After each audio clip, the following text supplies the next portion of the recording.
আল্লাহ বলেন ওয়ালাকাদ যায়্যানাস সামাআদ দুনিয়া বিমাসাবিহা ওয়া জাআলনাহা রুজুমান লিশ-শায়াতিন। আমি প্রথম আকাশের মহাশূন্যটাকে আলো দিয়ে তারা দিয়ে সুশোভিত করেছি, আবার এই তারা দিয়ে আমি জিনদেরকে আঘাত আর প্রহারের ব্যবস্থাও করেছি। সুবহানাল্লাহ পড়েন।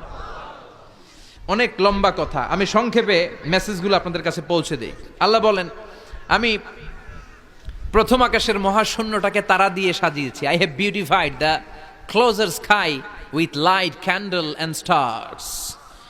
মাথা উপরের দিকে তুললে আমরা যেটা দেখি এটা কি? আসলে এটা আকাশ না, এটা মহাশূন্য। এটা কি?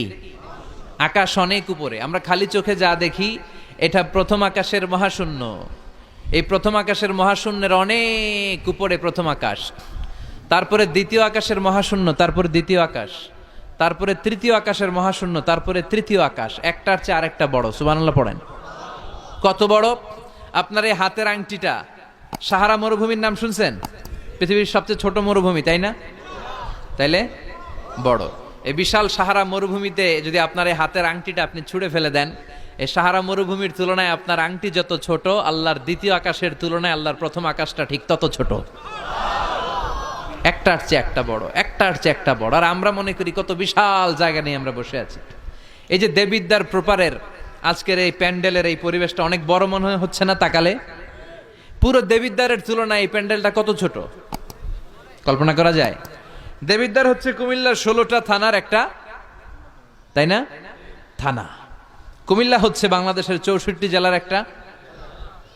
এরকম 64টা জেলা মিলে আমাদের সুজলা সুফলা শস্য শ্যামলা ডিজিটাল বাংলাদেশ। এই বাংলাদেশ হচ্ছে পৃথিবীর সবচাইতে বড় দেশ। কি বড় না? কত ছোট জানেন? মানচিত্রের মধ্যে বাংলাদেশ এটা লেখার জায়গা পাওয়া যায় না। বাংলা BANG পরে ইন্ডিয়ার উপরে, মাঝখানে LA, পরে বাংলাদেশের উপরে আবার DESH পরে আবার ইন্ডিয়ার উপরে। বাংলাদেশ কথাটা লেখার জায়গাও বাংলাদেশের উপরে নাই। কত ছোট! পাশের ইন্ডিয়ায় 25 গুণ বড়, Canada, United states of America প্রায় 100 গুণ বড়, রাশিয়া নামে একটা দেশ আছে প্রায় কয়েকশো গুণ বড়। এরকম 200টা দেশ মিলে আমাদের এই পৃথিবী। এই 200টা দেশ মিলে পৃথিবীর মাত্র 30 ভাগ, বাকি 70 ভাগ হচ্ছে শুধু পানি। সুবহানাল্লাহ কবেন না? তাহলে পুরো পৃথিবীর তুলনায় দেবিদ্বারের এই প্যান্ডেলটা কত ছোট, কত ক্ষুদ্র আমি, কত তুচ্ছ আমি, কত নগণ্য আমি, চিন্তা করতে পারেন? আচ্ছা, এত বড় মনে হইল এই পৃথিবীটা, এই পৃথিবীটাকে এত বড় মনে হচ্ছে আমাদের, কিন্তু এই যে দ্বীপ্রহরের জলজলে সূর্যটা দেখা যায়, এই সূর্যটা এই বিশাল পৃথিবীর চেয়ে 13 লক্ষ গুণ বড়। 9 কোটি 30 লক্ষ মাইল দূরে 8 মিনিট 18 সেকেন্ড সময় নিয়ে আলোটা আসে। তাহলে এতক্ষণকার আলোচনা পর্যন্ত মনে হচ্ছে সূর্যই মনে হয় অনেক বড়। সূর্য হচ্ছে একটা স্টার, তারা। সূর্যের পরে পৃথিবীর সবচেয়ে কাছের তারার নাম প্রক্সিমা সেন্ট্রাই, তারপরে একটা Alpha Centauri A, Alpha Centauri B, যেতে যেতে ইটা ক্যারিনা, ব্যাটেল জিউস, এরকম অনেকগুলো আছে, আপনারা গুগল করলে পাবেন এগুলো। এই যে ব্যাটেল জিউস তারা, যেই সূর্য পৃথিবীর চেয়ে 13 লক্ষ গুণ বড়, ওই ব্যাটেল জিউস তারাটা আবার সূর্যের চেয়ে 33 কোটি গুণ বড়। তাহলে এতক্ষণ পর্যন্ত বোঝা যাচ্ছে ব্যাটেল জিউসই মনে হয় বড় না। ব্যাটেল জিউস এত ক্ষুদ্র তারা, এটার কোনো নাম নিশানাই নাই অন্য তারকার সামনে। চিল্লায় কোন আল্লাহু আকবার। এরকম লক্ষ লক্ষ অযুত লক্ষ নিযুত কোটি মিলিয়ন বিলিয়ন ট্রিলিয়ন জিলিয়ন ফিলিয়ন অক্ট্রিলিয়ন তারা নিয়ে আমাদের গ্যালাক্সি গঠিত। আমাদের এই গ্যালাক্সির নাম মিল্কি ওয়ে। কি নাম? আমাদের গ্যালাক্সির পরে সবচেয়ে কাছের গ্যালাক্সির নাম অ্যান্ড্রোমেডা। আমাদের গ্যালাক্সি থেকে অ্যান্ড্রোমেডায় পৌঁছতে আলোর গতিতে কেউ যদি পৌঁছতে যায় তাহলে 2.5 মিলিয়ন লাইট ইয়ার সময় লেগে যাবে। 2.5 million light year. Light year মানে আলোকবর্ষ। আলোকবর্ষ বললাম এজন্য, মানে আলোর গতিতে যদি আপনি ছোটেন। এই পৃথিবীতে আবিষ্কৃত সবচেয়ে দ্রুত গতিসম্পন্ন যে উপাদানটা পাওয়া গিয়েছে সেটার নাম লাইট, মানে আলো। সেটা কি? এই আলো 1 সেকেন্ডে ছুটে 1,86,000 মাইল বেগে। সুবহানাল্লাহ বাড়িতে গিয়া 1 সেকেন্ডে 1 লক্ষ, 1 ঘন্টায় না কিন্তু, 1 মিনিটেও না, আরে 1 সেকেন্ড কইতে তো 2 সেকেন্ড লাগে মিয়া, কথা কন। সেই 1 সেকেন্ডে নাকি আলো ছুটলে 1,86,000 মাইল চলে যায়। তো এই আলোর গতিতে গতিসম্পন্ন কোনো রকেট, যেই রকেট আলোর গতিতে ছুটবে, এরকম কোনো রকেট যদি আপনারা বানাতে পারেন, তাহলে আমাদের গ্যালাক্সি থেকে, আমাদের মিল্কি ওয়ে থেকে আমাদের সবচেয়ে কাছের গ্যালাক্সি অ্যান্ড্রোমেডাতে পৌঁছতে আপনার 25 লক্ষ বছর লেগে যাবে। চিল্লায় পড়েন না আল্লাহু আকবার। এই প্রথম আকাশের মহাশূন্যটাকে এরকম তারা দিয়ে সুশোভিত করে দিয়েছে কে? রাতের বেলা তারার মেলা যদি আপনি তাকান অবাক হবেন। এখন তো তারার সৌন্দর্য দেখা যায় না লাইটিং ফাইটিং এর কারণে। আগে যখন গ্রামে আসতাম দেখতাম কি সুন্দর তারা, সুন্দর সুন্দর তারা আছে। সবচেয়ে উজ্জ্বল একটা তারা আছে, এটার নাম ধ্রুব তারা। কি তারা? ধ্রুব তারা। একটা আছে শুকতারা। 60টা তারার একটা চ্যানেল আছে, এটার বলে সপ্তর্ষি মণ্ডল। অনেকে রাতের তারাটারা চিনে না। আগের নাবিকরা আকাশের তারা দেখে পথ চলতো। সুবহানাল্লাহ পড়েন। এই তারকারাজি দিয়ে প্রথম আকাশের মহাশূন্যটাকে সাজিয়ে দিয়েছে কে? এরপরে সূরার প্রথম রুকুর শেষে আল্লাহ বললেন ওয়াসিররু قولكم أو اجهروا به إنه عليم بذات الصدور ألا يعلم من خلق وهو اللطيف الخبير। আল্লাহ বলেন তুমি গোপনে কিছু বলো কিংবা প্রকাশ্যে বলো, তুমি যাই বলো না কেন কথাগুলো শোনে কে? আপনি আওয়াজ করে, এই যে আওয়াজ করে আমরা কথা বলতেছি, শুনে কে? আওয়াজ বন্ধ করে মনে মনে ভাবতেছি, ওইটা মনে আল্লাহ শোনে না? কথা বলেন। 7 আকাশের উপরে আল্লাহর আরশ, ওই আরশের উপরে আল্লাহর অবস্থান। 7 জমিনের নিচেও যদি কোনো পিঁপড়া নীরবে নিঃশব্দে হেঁটে যায়, আল্লাহ বলে এত উপর থেকে আমি ওই পিঁপড়ার হেঁটে চলার পায়ের আওয়াজটাও শুনতে পাই। কেউ যেটা শোনে না, শুনে কে? এরপরে আল্লাহ বললেন হুয়াল্লাযী জাআলা লাকুমুল আরদা যালুলান ফামশু ফি মানাকিবিহা ওয়া কুলু মির রিজকি ওয়া ইলাইহিন নুশুর। আল্লাহ বললেন তিনি এমন সত্তা যিনি তোমাদের জন্য জমিনটারে সমতল বানিয়ে দিয়েছেন। জমিনের যেখান দিয়ে প্রয়োজন হেঁটে যাও আর রিজিক তালাশ করো, কিন্তু সবশেষে তার দিকে ফিরে যেতে হবে, ঠিক কি না? জমিনটারে সমতল করলো কে? আজকের এই প্যান্ডেলটা সমতল না? কথা কন না উঁচা নিচা? আজকে এদিকে যদি উঁচা হইতো, এদিকে নিচা, এদিকে খাদ, এদিকে গর্ত, এদিকে আবার উঁচা, বসতে পারতেন? কি সমতল! বিমান থেকে নিচের দিকে তাকালে এটা ভালো টের পাওয়া যায়, মনে হয় সবুজ কার্পেটিং করা। এটা একটা কার্পেট, এটা একটা কার্পেট, কার্পেট কার্পেট, পুরো বাংলাদেশটা মনে হয় যেন আল্লাহ তাআলা সবুজ কার্পেট দিয়ে ডেকোরেশন করে রেখেছে। আল্লাহ বলে সবুজ কার্পেট দিয়ে ডেকোরেশন করেছি দেখে ভেবে নিও না তোমরা বেঁচে গেছো। নাফরমানি আর গাদ্দারি করলে সবুজ কার্পেটের ভিতরে আগুন আছে না নাই? কি মেকানিজম? উপরে কার্পেট, নিচে আগুন। কার্পেটের নিচে কি? আল্লাহ কোরআনে কসম কেটেছেন ওয়াল বাহরিল মাসজুদ, ফুটন্ত সাগরের পানির কসম। দুনিয়ার কোন সাগরের পানি গরম না, সব ঠান্ডা, কিন্তু আল্লাহ বললেন ফুটন্ত টকবগে সাগরের পানির কসম আমি খেলাম। অনেক গবেষণা হলো এই সাগরের পানি নিয়ে।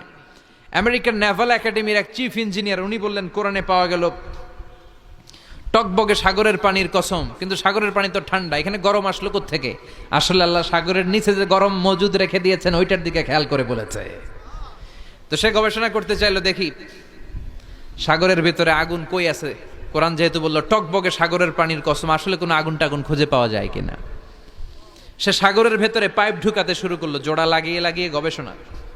তো পাইপ যেতে যেতে অনেক সাগরের গভীরতা শেষে তলা পাওয়া গেল। তলার ভেতরে সে ড্রিল করে পাইপ ঢুকাতে লাগলো। সে পেয়ে গেল মাটির স্তর, এরপরে পাললিক শিলার স্তর। পৃথিবীর ভিতরে কিন্তু অনেকগুলো স্তর আছে জানেন? এই যে পানিগুলো আমরা নষ্ট করি, এই পানি কিন্তু খাই, আমাদের পেশাবই আমরা খাই। আমাদের এই প্রস্রাবও যদি পৃথিবীর 4-5টা স্তর শেষে নিচের দিকে চলে যায়, এটা মিনারেল ওয়াটারের মতো হয়ে যায়। এই 4-5টা স্তর মাটির ভেতরে রেখে দিয়েছে কে? পাললিক শিলা, রূপান্তরিত শিলা, আগ্নেয়গিরির শিলা। এরপরে যখন সে পাইপ ঢুকাতে শুরু করেছে, সে দেখতে পেল এই পাইপগুলো গলে গলে গলে গলে পানি হয়ে যায়। এত আগুন, এত গরম। সে তো অবাক, সে অবাক পৃথিবীর ভিতরে এত আগুন আসলো কোত্থেকে। তো এই আগুনের টেম্পারেচারটা কতটুকু পাওয়ারফুল এটা চেক করার দরকার আছে না নাই? সে বলল I need fire proof pipe, bring from America. America থেকে ফায়ার প্রুফের পাইপ আনো, পরীক্ষা চালায় দেখি। ফায়ার প্রুফের পাইপ আনা হলো, এবার ফায়ার প্রুফের পাইপ ঢুকাইতে শুরু করছে। সাগর শেষে তলা, পাললিক শিলা, রূপান্তরিত শিলা, আগ্নেয়গিরির শিলা, ওই আগ্নেয়গিরির শিলার পরে যখন ফায়ার প্রুফের পাইপ ঢুকাতে শুরু করেছে, যেই পাইপে আগুন ধরে না, সে দেখতে পেল ফায়ার প্রুফের পাইপগুলো আগুনে গলে গলে ধোঁয়া আর পানি হয়ে যায়। তাহলে এই সবুজ কার্পেটিং এর নিচে আগুন আছে না নাই? এই আগুন মজুদ করে রেখেছে কে? সে আল্লাহ বললেন, আমিনতুম মান ফিস সামাই আন ইয়াখসিফা বিকুমুল আরদা ফাইযা হিয়া তামুর। তোমরা কি ভেবেছো নাকি সবুজ কার্পেটের উপরে আনন্দে নাচানাচি করবা, আনন্দে লাফালাফি করবা, কিন্তু এই জামিনটারে মুহূর্তের মধ্যে দোলা দিয়ে দিতে পারে কে? খাসাফ মানে হচ্ছে ল্যান্ডস্লাইড, মুহূর্তে ভূমিটা কেঁপে যেতে পারে, পুরো পৃথিবীটা ফাইদা হিয়া তামুর কেঁপে উঠবে, ট্রেম্বলিং ভাইব্রেশন শুরু হয়ে যাবে, পুরো পৃথিবীটার কাঁপাকাঁপির চোটে তোমরা এটার উপর দাঁড়িয়েও থাকতে পারবে না। তার মানে নিচে, এই পৃথিবীর নিচে আযাব আর গজব, আগুন মজুদ করে রেখেছে কে? আবার আল্লাহ বলল, উপরের দিকে তাকাও, দেখবা মেঘমালায়, মেঘমালার উপরও আমি আল্লাহর আযাব আছে না নাই?